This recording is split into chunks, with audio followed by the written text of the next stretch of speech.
Okay guys, we got Dan Maccarone from Charming Robot New York here. Dan had a talk on mobile commerce today, and I'd like to ask you, Dan, a few questions about it. So, first of all, what do you buy with your mobile devices? What do I buy? Yeah, what do you buy? Mostly I buy Kindle books for my that I read on my iPhone or iPad. I don't actually use my Kindle very often, but I buy Kindle books all the time, and I usually buy them when I'm watching television. I'll see like an author being interviewed on like The Daily Show or some TV show, and I'm like, cool, I'm just gonna buy that right then and there. The other times I buy them are when I'm in Barnes & Noble, and I'm just like looking at physical books and like, cool, I'm not gonna actually buy that book, I'm just gonna buy it on my phone.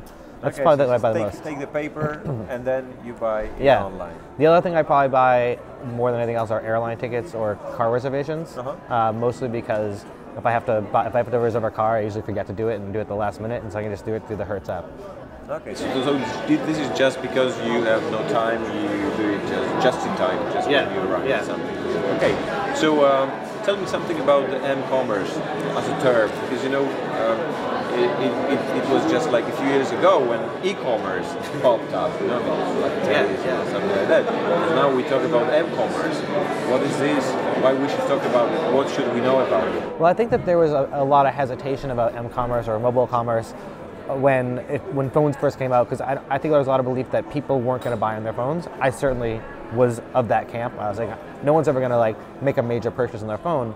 But as sites started putting at least the ability to try to buy up there, or as they didn't let people buy up there, they were finding that people wanted it. They were getting contacted by customers to let them buy on their phones. Customers were actually buying things, and so it became a real consideration.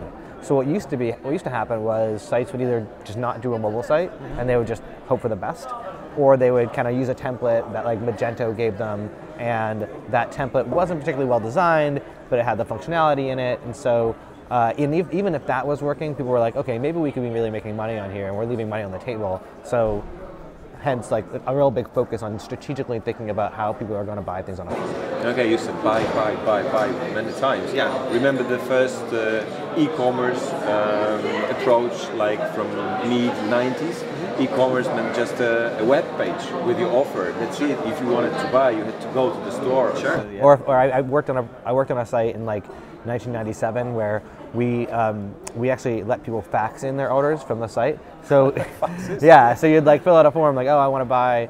It was a comic book store. I want to buy this comic book, and so here's my credit card number, and then you hit a button and it faxes something in there. So I mean, it all evolves over time. You know, I think that right now what's really scary is that it's evolving faster than e-commerce did, right? So the numbers I was talking about in my talk today, like those numbers are in the billions of dollars, and what's only been hundreds of billions of dollars, what's only been a few years. If you think about e-commerce, when it was around for like 3 years, around like 2000 or so, we were not talking those numbers. It is scary fastly growing, and almost so fast that it's hard to be right and hard to learn, and because there are so many different things to learn. Like we have to learn about the international audience, we have to learn about tablet audiences, about phone audiences, about Android audiences, it's like so much different stuff to take in.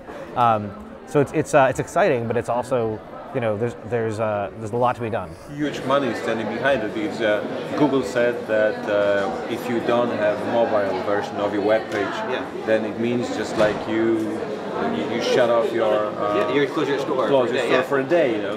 So 1 day is worth.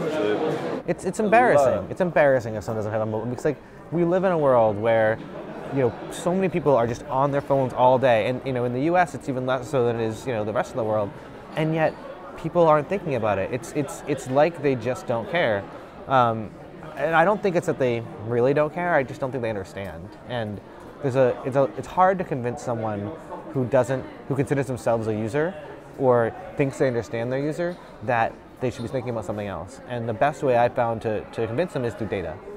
Okay, so if you want for your users, for your customers to buy using their mobile devices, what are the main aspects of the functionalities that you have to take care of to enable them to do this easily and flawlessly? Well, the first thing I think is actually what you take away. Like mobile is all about how you strip out functionality to make something easier for the user. So maybe you take away all the clutter of, you know, the kind of more commodity or content sections to let them focus on buying. Perhaps, instead of doing navigation like you traditionally do it on a site, where it's like across the top, or I guess sometimes they use the hamburger on mobile, it's about contextual navigation. It's about showing me things that help me get to the place I want to go to, because most people are probably going to search or they're going to buy something based on whatever is being put in front of them. So it's about giving them smarter choices up front, and then making that kind of the tail end of it, right, the checkout, as straightforward, simple as possible. And right now, I think that's the biggest hurdle that sites have, is that they are not optimizing their checkout for the device you're on. So the checkout is very important. Hugely important. And the one that's hardest to optimize. Like, I can't tell you how many arguments I've gotten in with developers about the fact that their checkout process is so terrible, and like showing them a very simple one, they're like, oh, well, that's just harder to develop, it's going to take longer. It's like, okay, well, take a little bit longer and get it right, because it means a lot of money to get that right. Okay, tell me then what Charming Robot can do for its customers. Sure. So, we as a company are focused on product, and it's what we care about most. And product often has to battle the business goals and the user goals. They don't always match up, and so our job is to play that role of figuring out the best strategy to approach this with, to balance it. And once we come up with that strategy, which doesn't take that long when you have all the data in front of you, once we come up with that strategy, then we can help design that for you and make sure that we are meeting those needs and making your customers happy, doing your brand right, and working with your development team, or whether internal or external, to implement the right solution. Good, thank you. Dan, just one more thing at the end of our short conversation. I need an expert advice from you. Okay. I've got something for you, okay, but I need your advice. Sure. Your opinion. Where is it? Please tell me if this robot, this is for you. Okay. If this robot is charming enough for you to take it home, build it, and then send us a picture of you with the new robot. It's solar enabled, so yeah, that's awesome. Not only that, my whole team is going to be excited about this. This is really cool.